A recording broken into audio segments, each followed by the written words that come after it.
from having this massive empire, it all went up in flames and it just burnt to the ground. I'm like, Bryce, can you lend me 800? I need to get a ticket. I need to get to Bali. The conviction to the police officer there, I was like, I'm out of here. I'm not coming back. We went from 80,000 a month to 1.2 million. Wow. You build the plane, as it's taken off. And that one, we went from 200 to a million in 12 months. That's crazy. A team of 2 to 22 reps in 12 months. Congrats. So you've now taken 2 businesses over $1 million plus. Tell everyone that's listening now, like, what are you up to? What's the new venture? What we're up to now is... So today we're here with my very good friend, Adrian. We met a couple of years ago, actually, when I arrived in Medellin. Now, this is a really interesting story. On this podcast, I want to call this podcast, I Fucked Up, Biggest Lessons. Why? Because we learn from our lessons, but a lot of people, they don't. A lot of people, they keep making the same mistakes over and over again. But let's jump into it. Adrian, my brother. Mate. You ready? Thanks for having me, brother. Look at the studio. Check it out. Crazy, right? This is a proper setup. I love it. Good stuff. I know your story, but I want you to share your story because I remember when we first met, you was like, bro, like some of the stories that I can share about like success and failure and losing everything, it was super inspiring. Most people, they don't like making mistakes or they don't learn from making mistakes. And I remember you saying that you had everything and then all of a sudden, from having this massive empire, it all went up in flames and it just burnt to the ground. And correct me if I'm wrong, but you said you had to kind of put your ego aside, move back home and then ask your brother for $800.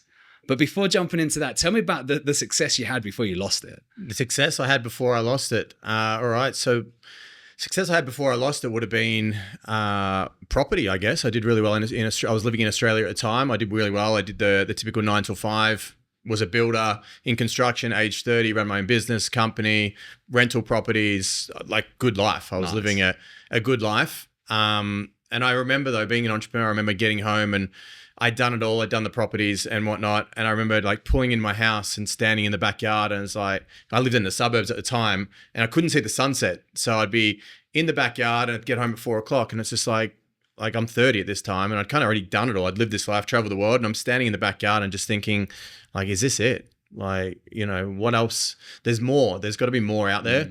And that's when I found network marketing, which was like a sales role, like sharing products, helping each other. Is that MLM? MLM, like pyramid schemes. Yeah. Just wanted to ask. No. So yeah, MLM, sharing of products and then building with that a compensation plan. So I learnt about sales and then I learnt about residual income, like, you know, building teams and leveraged income. So properties, got a residual income coming in, doing really well for myself. And yeah, I think that was probably my peak at like 30, 34, 35. Typical life in Australia. So kind of set up. I had, I think at the time, two or three cars in the driveway and motorbike, trailer, all the gear. But yeah, success-wise, it was looking all good from the outside. But then what happened? Because that sounds like everyone's dream. Yeah. You had a very successful business in construction. You created another successful business with the MLM or the affiliates. But how did you lose it, bro? That's a good question. Honestly, I got into the personal development space and I kind of felt like, I think I lost it because of ignorance. Like I'd done so well that I was overconfident, if that makes sense. So you feel like it was always going to be there. Yeah, exactly. I never actually learnt the hard lessons in life, you know, had those hard knocks where you actually really learn the lesson, you know, when you touch the stove and you get burnt, now you learnt the lesson. But if the stove's just warm, like you're going to keep going back. So how I sold my properties. I had this calling. I went to personal development events and thought I'd be able to I'd made $1 million. I thought I'd be able to turn $1 million into 10 million. Right. And being young and full of confidence at 34, 35, I sold my properties. I was 32 at the time. I sold my properties. I sold everything up. I had a big amount of money in the bank. And at that time, as I said, naive, 33, 34, invested in a bunch of startups, crypto, bought some more properties, but they weren't the best moves. Was influenced by the wrong people, and yeah, had a big amount of money in the bank, and it went out to the wrong things. Startup apps. I think I was invested in like 3 different apps at the time, like 80,000 in each. Like I don't know what I was thinking. Like shit. Now these days, is a lot of money. Right. So then, At what age did you lose everything? So absolutely everything. I'll share a little bit of the story. So I was out in Brazil during COVID. I went out there I was dating a girl at the time, and I flew out to Brazil just before COVID happened. And I was out there, I was running my business. I had lost a lot of the money in the investments. Like I was still, as my one of my mentors said, like I still had dints in my armor, if that makes sense. Like there was still things I wasn't seeing, and I should have never flown out to Brazil at the time. I just shouldn't have. Why? I had like, I don't know, 6 figures in the bank, right? And I'm like 35 at this stage, 36. You know, for a man that wants to have a family, it's not really congruent to be like, I was living in Bali at the time. I should have been grounded, focused on my business, and went out to Brazil at the time. And while I was in a meditation in Argentina, in this 10-day Vipassana, they'd closed all the borders. They'd closed Bali. They'd closed Australia. I remember coming out of this 10-day meditation, silent retreat, no phone, turn my phone on, there's like 80 messages. Like, oh, hang on a minute. So COVID started when you was in the Vipassana? March 14th, 2021, I think it was, or 2020. World's over. Like, you know, been silent, miles away from everyone for 10 days. You come back and it's like an apocalypse. I turn on, so I didn't actually get the integration from this amazing 10 days. I literally just fell straight into it. So I turned my phone on. Everyone's like, you got to get out of there. I flew to Brazil, back to where I was dating the girl, because I'd been at Carnival the week before. And then they locked it down. They locked down the whole world. So now I'm in Brazil. I'm running my coaching business at the time. And I had my Facebook account running. My ads were running, funnels, all the gear. And Facebook shut my account down. So I went from like 8,000 to 9,000 a week. I'm making good money in the first few weeks of being in Brazil. World's locked. I'm thinking I'm on cloud 9. I'm in Brazil making 9,000 a week. And then Facebook shut the account down, and I didn't have any way to acquire clients. And just over the year and a half of being in Brazil, the world was pretty uncertain at that time. I just slowly spent all my money. Mindset went to rock bottom, and literally, ended up borrowing money to get back to Australia. Shit. Because that's the crazy thing. It's like a lot of people that lose everything, they end up just not being able to ever get out of that hole, right? And I think for you, never been in that situation in the past, like you were saying before, that you've been pretty fortunate that you've never really been through tough moments, because you had 2 successful businesses. Now all of a sudden COVID's hit, you've lost everything. Yeah. For someone that's never lost anything in their life, like how did you get out of that, bro? I was just thinking like that quote. What's that quote when the what does it say when you jump in the ocean and when the tide goes out and you've got no clothes on or whatever it is?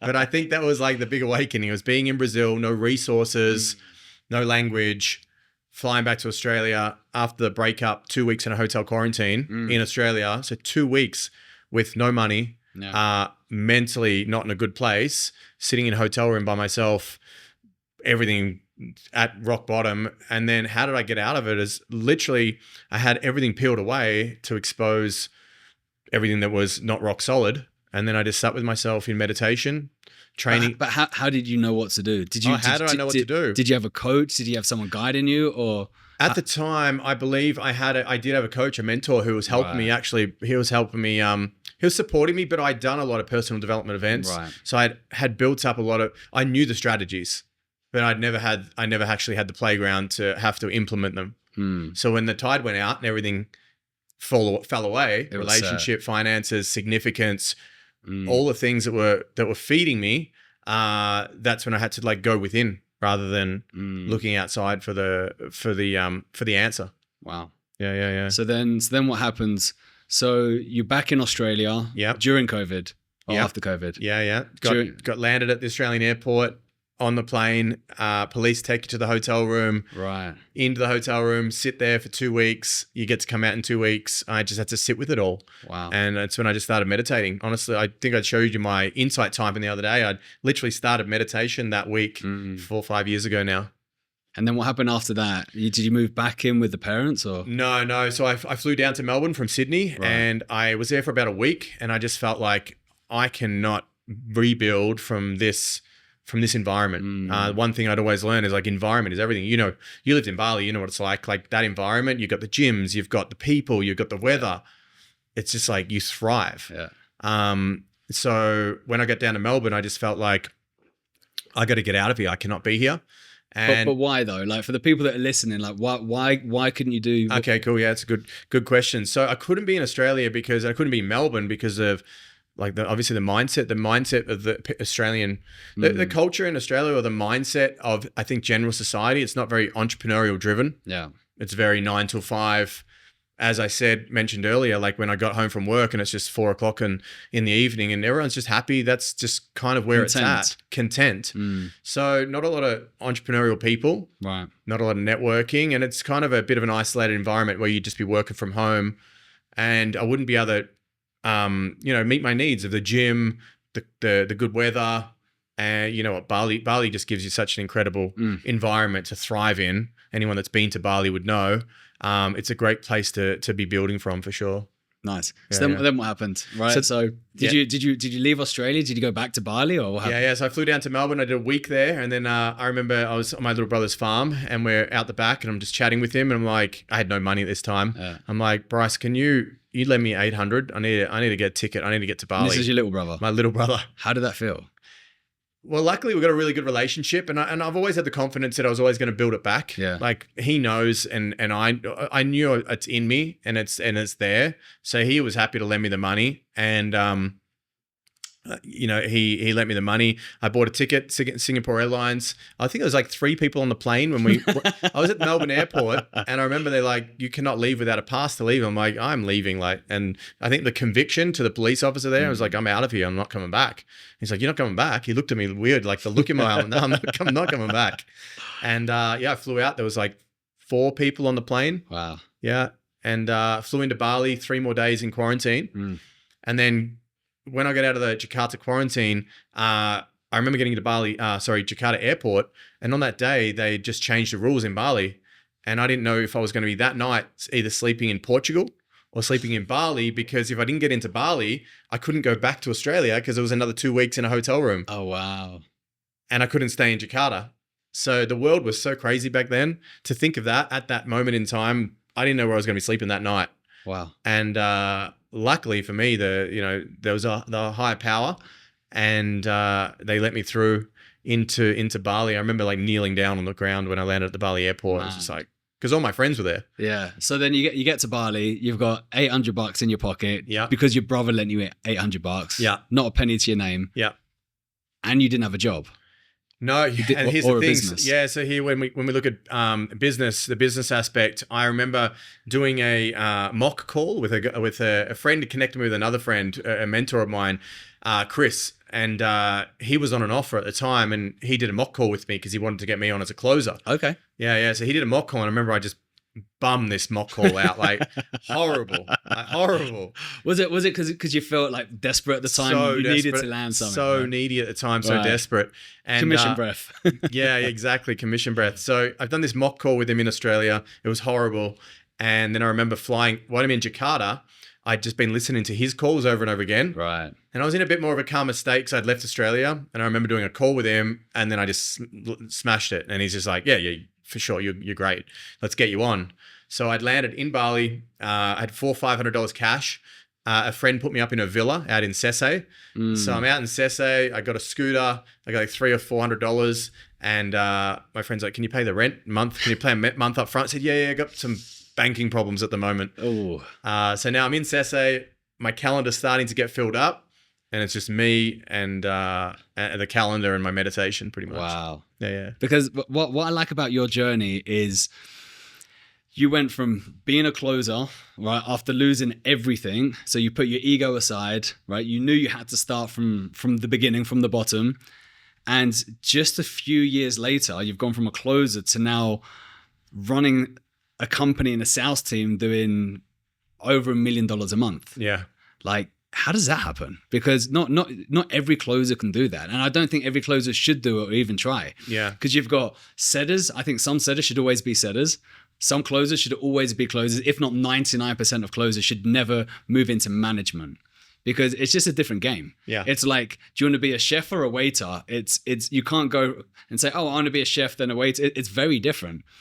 Did you know when you started off as a closer that you wanted to manage teams, or how did that happen? No. Everything just, the universe just, life just unraveled. Really, yeah.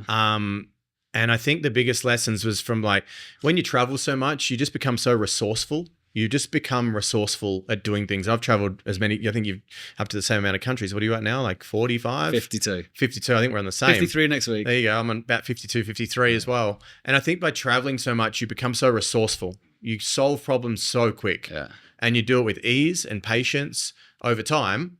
And then you get to a point that you could miss your flight and it's just like, you just go to the next thing. It's Big just deal. like, instead of a rejection, it's just a redirection. And then where I loop that back around to going, what I've achieved in the last 4 years was building it all back when I was in Bali. All I had was those calls coming into the calendar. And I think like if you look at the esoteric approach and what they say in the Hermetic principles, like with the pendulum, and there's another book called Transurfing Reality. Have you read that one? Transurfing, yeah. Yeah. So it's talking like the pendulum. If something swings so far to the right, then it must swing so far to the left. Mm-hmm. And I think just losing absolutely everything. My ex-girlfriend in Brazil, she ran a company, 300 employees, 8 gas stations, very successful. And I felt so like after losing it all, I just felt like so low within myself that I'd gotten to such a point of like where I was and where I had to sit in a hotel room by myself for 2 weeks and really look at that. And just starting from absolute nothing. Wow. There's nowhere to go. The only place to go is forward from here. There's no other, you've been to the bottom. And then, but when you build back, start doing those sales calls, $5,000 a month, next month, $10,000 a month. Sales is such a good reflection because it's such a quick closed loop. I did well on the call. I made a sale. I'm good. And that's a good way to build your confidence back. It's not a long, like in business, you sign a client, then you got fulfillment. It's such a long timeline to get that dopamine hit. Yeah. And then by the time you get the dopamine, you've already spent the money. Yeah. Business owners. Yeah. It's crazy. It's like, I don't think everyone should be a business owner. Yeah. You have all these closers that are like, oh, I just want to make some money so I can invest and start my own business. It's like, yo, you've got it so easy. All you need to do, you need to sit there, have conversations with booked leads onto your calendar, have great conversations and make money, right? You don't have this headache and stress about, investing into ads, building a team. So at what point in your life did you think, okay, well, I don't want to be a closer anymore. What's next for me, right? Yeah. Because, and then how did you know as well that you could do more than just closing? Yeah. I think it was just a natural progression. And go back just for your listeners to give them some value about being a business owner and then going into sales. I remember I had a call with a mentor when I was in Brazil and I was like full of anxiety in the room. And I'm on this call with him and I'm just looking at it all and it was just all so overwhelming. Like, what do I do? Where do I go from here? Like, do I build a business? Like, this is just so much. And the mentor said 80-20, 80%. What's the 20% that's getting you 80% of the results in your complete business? And I'm like, well, I'm good at sales and I love coaching. Yeah. He said, cool. What makes you money? Sales. Yeah. So the 20% in my business was going to get me 80% of the result. Yeah. So I just focused on sales. Yeah. And that's when I got on the offer and I was just like, if I just get good at this, it gets me this result so much faster. So 80-20 was a big one. And then I jumped on that offer and as I said, $5,000 a month, $10,000 a month, $30,000 a month. And then they're like, I was in network marketing previously. So then I started to bring some people in. I brought in my old guys from my team. Hey, do you want a setting role? What's setting? Just got to have conversations and qualify the people. Let me double click on that. That's quite interesting. So you didn't bring in setters and closers. You brought in people from the affiliate marketing world into closing. Yep. Do you feel like they did better than the average closer and setter? Yeah. So I brought the setters in and they were in network marketing previously. And honestly, I think I'm very good at just inspiring people to see a bigger for themselves. Right. And I don't know, for some reason, people are drawn towards me that I can potentially, maybe they see what I do and they are inspired. They want to kind of hitch their wagon on. So I remember just saying to a few friends, hey, jump on this offer. And they're like, well, what do I have to do? And I'm just like, explain it to them, jumped on some calls. And all of a sudden now I'm closing on the offer. I'm running the setting team, who are all my friends. And then they didn't have a mindset call to the community, this real estate offer. No one was teaching anyone mindset. Why is that important? So obviously, from what I went through and how I got back on top so quickly, my background's been like, I've done a lot of mindset work, a lot of Tony Robbins work, And I didn't read my first book until 30. But after doing the Tony Robbins work and learning about limiting beliefs and, our model of reality, I got a background in NLP, neuro-linguistic programming. So, mindset, why it's important, because everything, all of our actions are coming from a thought. And obviously, depending on what that thought is going to obviously be the outcome of where you're going. If you are bad at sales and you have a belief that you're bad at sales, now when you get on a sales call, you're performing that someone's bad at sales and you're just closing the loop that you're bad at sales. Absolutely. So, it's just a narrative that we consistently tell ourselves. Okay. So you started building this small little team for the real estate offer that you're on. Yeah. Okay. And how did the offer go? Was it a successful offer? Yeah. So we're in this offer, and Chris at the time, he was the only closer on the offer, and there was a couple of guys that had actually done the program. They weren't closers. So I jumped on as a closer. I went straight to the top. Well, there was only one of us, so I was at the top. And then I brought in some other guys. And then all of a sudden we got this team. So there's 4 of us, and I dominated the leaderboard the whole time and built the setting team. And then from there started doing these mindset calls, and the business went from 80,000 a month where Chris was when he was on the offer. He moved into more of a growth architecture. He was running over growth and working with marketing and running the sales team. And that offer, in 18 months, we went from 80,000 a month to 1.2 million. Wow. Yeah. Wow. Yeah. How long? That was in about 14 months. Sorry. Wow. Yeah. 14 to 15 months. Okay. How did it grow so fast, right? Because there's so many business owners that are running their own coaching offer for several years and they can't pass 100K. Yeah. The right operators. The right operators. Yeah. The right operators. And that's been a big, theory of mine, or a way I look at things now is, having that Game 7 team, having a team that you'd play Game 7 in the NBA. Like, what does that mean? So Game 7 is the most important, obviously, game in the season in the NBA. It's the last game where everything's on the line. So with that being said, look at a company like a Game 7 team. Is everybody in that company, do they deserve a seat on the bus? Have they done the reps? Can you rely on those people? And this is a sales team as well. Can you rely on everyone in your sales team, setters, closers, DM setters, manager, that everybody on that team is doing the work behind the scenes? But how can you control so many people at the same time? How do you control so many people at the same time? Well, you've got to inspire them as a team to work together. You're connecting the DM setter's goals to the closer's goals. You're connecting the sales manager's goals to the DM set. Everyone needs to. I've got a thing in my new business that analogy. It's like MVP, but it's not most valuable player. It's most valuable partner. Because sales is a team sport, and I think sometimes we think it's an individual sport.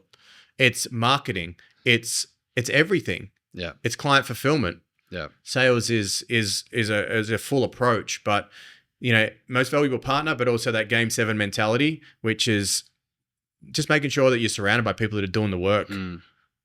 Because there's a lot of people out there that have run small teams. And, we get so many sales managers or operators coming to us saying, yeah, we've managed teams. We're doing like 300, 400,000.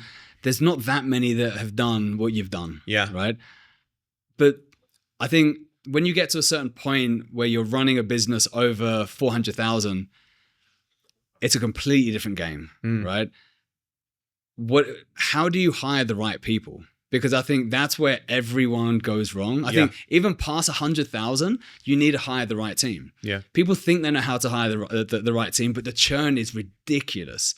And that's what I love about you. That's why I love working with you. I love the business that we've done together. You know exactly the person you're looking for. And I've never had anyone that's worked with you and said, no, it didn't work out. Everyone's made more money than they've ever made before. They said the culture's been absolutely incredible. But where do you start? Do you start hiring the right person? Do you install the values? Do you install the culture? Like, where do you start to run a team over $1 million+? Yeah, and then that was the first business, and then that second company that we went in and built the whole infrastructure out and built the whole team from scratch. It takes a whole team to build a company to $1 million a month. It's not just one individual. It's not a CEO barking orders from the top down. It's not one top closer that's like the greatest. I think it's a common thread. that there's like a deep connection fiber between everyone on the team. And I think the problem with a lot of companies is they're hiring just to hire off numbers potentially, or what's important is I was on an alcohol quit drinking in a quit drinking company. And if you look at all the clients, they're all there because they want to better their health. So the team was a reflection of the company's values. So I wouldn't hire anyone that's drinking. I wouldn't hire anyone that's overweight. I wouldn't hire anyone that's not taking care of themselves. Everybody in the team needed to be wellness focused. I just want to double click on that. So we get so many applications a day. We get about 500 applications a day for people looking for jobs, right? Yeah. It's ridiculous. And that's without running any ads, right? 500 a day without running any ads. The talent out there is horrible.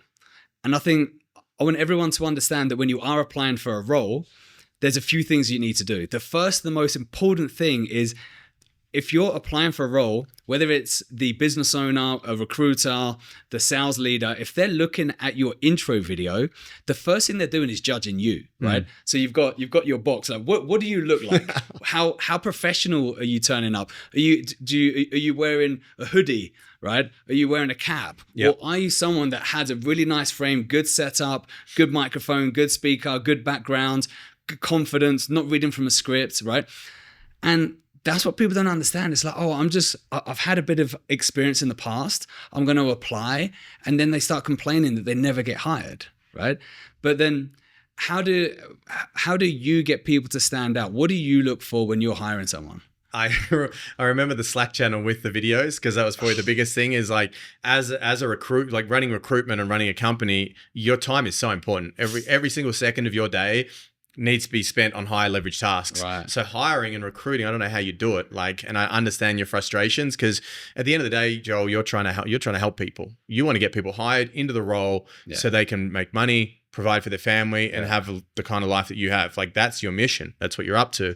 And I can see why it frustrates you so much. So I guess for everybody that's out there, for me, when I was hiring, once I added the Loom videos in, I didn't even watch them. I just look at them. Literally. Like, I don't even need to press play. The first screen, you're just like, I don't even need to press play. But depending on the offer, remembering you don't need to apply for every single offer. Apply to the offer that resonates with you within your value system. I don't want to get on an offer if, the offer's for middle-aged women. Dependable if that's what I'm, really good at. But I'm going to do an offer that lights me up as well. Like, it needs to be in alignment with my values. But first impression is everything. And you've only got one chance. And these days, we're not getting hired in front of people anymore. It's all online and it's all remote. So for God's sakes, just get yourselves a good background and a good camera. I mean, we live in a trust recession at the moment. Yeah. No one trusts anyone. People have been screwed, conned in the past, and yet they're still jumping on a call hoping that they can trust someone. So it is a massive trust thing. Going back onto that, so you built an incredible team, if not one of the best teams that I've ever come across. But then how can it's not you've just done it once, you've done it twice, right? It wasn't fluke, like, you've got proof. What separates you running $1 million plus compared to someone that's just winging it? Like, how are you qualified to actually do that? I just don't think I am qualified. I'm just kind of making it up as I go. I think my building background from construction, at 15, I was a builder. I was in construction, but from being in school, I didn't want to go into a job where you're only learning, you're limited, you're capped in your income. So I become a builder because I can invoice for whatever I want, and then I can build a team. And I learned construction, like, put the floor on one day, the next day you do the walls, the next day you do the second floor. Like, it's very structured. So I think building the team is the same thing. And but I think as well, coming from like the affiliate marketing world, you had a huge. How big was your team? 4,000. And that we built from, so that network marketing company, never done it before. And I went from signing up my first person, family, obviously. Got them in a room and got my little brother's credit card. So you're my first team member. And we built that. I enrolled 400 people personally. Wow. And then those people all enrolled, and I got up to 4,000 people in my direct organization. That's crazy. but that's when I learned sales and like how to communicate really well with people. So I learned the power of networks and meeting the right people and filtering. And, when you travel, you know the right people, you know how to stay away from trouble. It's, it's your contact list as well. It's your contact list. But that's the exact point that I wanted to get. There's so many closers that go into management and they think, oh, I don't want to close anymore. I just want to jump into management, and have no fucking idea what they're doing. Yeah. And with people like you, like yourself, is yes, you're a closer, but you had your own business before. You know systems. You've had, you're 4,000 people working under you, so you know how to move people, motivate people, data, and I think that's the biggest thing that we look for. So we've got a couple of clients looking for sales managers, for VP of sales. And that's the first thing we look at. Is it a closer that's now jumping on and want to be a manager? If you are, see you later. We're never going to get you a job. Yeah. It's like, what did you do before jumping into sales? Yes. And all the best managers I've found are people that have their own businesses or very similar backgrounds. So I appreciate you sharing that. So when you go into a new business, what's like the first things that you look into to be like, okay, like what are some of the lowest hanging fruits? Lowest hanging fruits, it's just dependable. Like the second one I come into when I started that business, it was running out of a WhatsApp group. It was doing 250,000 a month, and it was out of a WhatsApp group. And the founder of that business is a really good friend of mine, one of my best friends, and he was doing well. Like at 200,000 a month, he was like, "What do I need all this stuff for? Like, why do I need a CRM system? Why do I need a sales pipeline?" Like, so the biggest low hanging fruit I think is the psychology of the founder to start with. I like that. Why is that important? Well, because they're the vision of where the company's going, and if they believe they've capped out at 250 is comfortable, so the first thing is the conviction to transfer your belief to the founder of where you can actually go, which was I'd done $1 million a month in a company prior, and when I saw his business, I saw the potential. And then it was my role then to transfer my conviction and certainty that I can do it, to transfer that to him to see what was possible. And then for him to take that on as this is a possibility. And then for him to entrust in me to get in and actually start pulling levers. There was no sales meetings. There was no CRM system. So I brought my team in to plug the CRM system in. I started to make some hires and create a sales team. And then you start to get some quick wins. And he starts to see it's working, and he starts to trust you even more. And then he gives you the key. Well, then he gave me the keys to the kingdom, and they just said, just run, do what you need to do. Who do we need to hire? And okay, we need an operations manager now. Okay, what else do we need? And you just build the ship. You build the plane, as it's taken off. And that one we went from 200 to $1 million in 12 months. Wow, that's crazy. A team of 2 to 22 reps in 12 months. Congrats. Yeah. So you've now taken 2 businesses over $1 million plus. Tell everyone that's listening now, like, what are you up to? What's the new venture? Yeah. So just on that, the first one, I ran the sales team. Okay. And then so Chris, Chris took that business to the $1 million a month, and I ran the sales team. But the beauty of it is I got to observe everything he did. Nice. And it was literally like an unconscious playground, an unconscious apprenticeship. And then that's when I said to James, "Hey, I can do this. We just did it." And then they were able to do that. So what we're up to now is I stepped away from that last business, took some time for myself, like running a big organization like that. As you know, I've taken some time for myself the last 3 months, and then recently just built out a new offering, which is growth consulting and growth architecture. Different pillars to that, like getting access to advisory, because I believe there's a lot of founders out there that they don't have huge budgets. They're only doing 50,000 a month, but their overheads, they're hiring. Like they've got an ops manager that's 7,000. They've got fulfillment to do. So they don't have huge budgets. So we want to give them the access to the lessons I learned making $1 million a month with just like advisory. Give them because one small hinge can swing a big door in their company. One thing. I just implemented one thing this week with a client just to drive more traffic to a live webinar he's on every week. And we just got a 600% uplift just by one thing. Like, just do this week. Wow. We don't need to do this whole, I think founders believe they need to do this whole big thing. And so, no, this week you just need to do this one thing. Yeah. You just need to fix your sales script. It's horrible. What are you even saying that on the call for? You haven't even got a framework. and you're just losing these sales. So the first thing is to do is let's fix that. Let's plug that hole, and then plug the next hole, and then plug that. And that's what we did with James. Then we look back and like, we've just been plugging holes for a year. So a business that's doing, 50 grand, 100 grand, 200 grand that want to scale. A lot of people go and they try and find like mentors and they try and learn new things.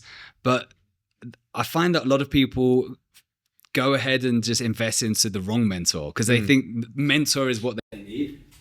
You're not coming in as a mentor, you're coming in as a business consultant. Business advisor. And essentially I always see every single business as a partnership. Yeah. If I can make them money, then they're going to keep me on. My first job is to get them an ROI. Because then they can keep reinvesting, keep me on as a partner. Yeah. So I think the challenge out there is you've got founders and whatnot investing in big programs, but the actual mentor isn't in their business. The mentor is getting on a call, talking to them, and then getting off and going back to the next client. I think that's been one of my biggest issues is investing into all these mentors. I'm close to $500,000 in mentorships.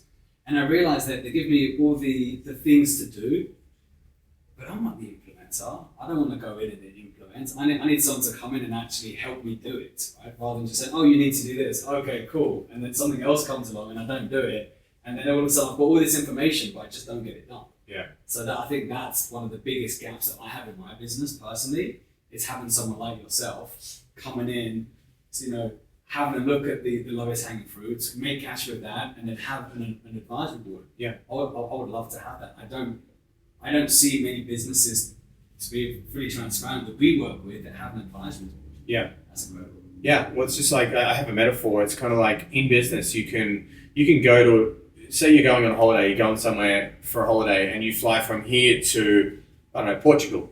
And you can do it alone. Yeah. You can just turn up in Portugal, pick a hotel, pick a restaurant, pick a place to go, take your wife, and your experience is going to be good. Like, it's going to be a nice experience. You might get ripped off. You might go to the wrong place at the wrong time. There's going to be ups, there's going to be downs, there's going to be stress. Your wife's going to probably be, maybe bored at times and frustrated at times. You're going to be frustrated. Holiday was good. Yeah. Or you speak to a local who's been there, who knows the area, has been there before, $1 million months, $2 million, almost $2 million in a month. They live there, they know the area, they know where not to go because you get ripped off, they know where to go to get the best value, they know how to give you the absolute best experience. And then you come back from that holiday and you tell your friends about that, and that's just like an incredible experience. It couldn't have been any better. I like that. So before we wrap things up, everyone that's listening, who would be an ideal business that you'd want to work for or work with? Like, is there do you have like a huge red flag list? Do you have an ideal client? Like, who would you be looking for? So ideal client is someone that's got a product that has integrity. That's the number one. You need to be able to fulfill. There's so many products out there that fulfillment is just, a bit of a money grab. So one, you have to have a great product so your whole sales team can get behind the whole journey. Like, what's the outcome? Are we actually really helping people here? And if fulfillment's covered, then the ideal client for me is a founder that's bootstrapped, maybe doing $200,000-$300,000 a month, gotten some great results, and now it's time for scalable systems, duplicatable systems, and a clear pathway to $1 million a month, $2 million and beyond. And someone they want to bring in and just take over growth, essentially. Build out the org chart, understand how the business works, to essentially get the CEO or the founder out of the weeds, get them from wearing 10 different hats to just wearing one hat, which is a CEO hat. Sweet. Yeah. I have to sign you up. Yeah, I'll send you a link. Send me a payment link. You're my ideal client. Would you just direct that straight at me? Or I'm just like, it's all a metaphor. Nice one. How can people find you? The best way is probably just on Instagram, Adrian_Nichols. I'll put it in the descriptions as well. Yeah, easy enough. And then we've just got the new company link out, actually, game7growthpartners.com. So game7growthpartners.com with a number 7 is the name of the new company and the new offering. Love that. Cool. So before you go, let's leave it with one last thing. If you want to give one message to any business owner that's listening, what would that be? One lesson for any business owner would be simplicity. Complexity is going to be a challenge, and it's just simplicity. And simplicity is just finding the right people. There's a book called The Who, Not the How. Because you could be just one person away from taking your business from 100 to 200. One person can change, like create generational wealth for your family and your company, your business. Yeah. Just one person. Right. Send me the payment. Yeah, send it on. Oh, man. Thank you very much. Thanks for having me. Let's go. Appreciate you. Cheers.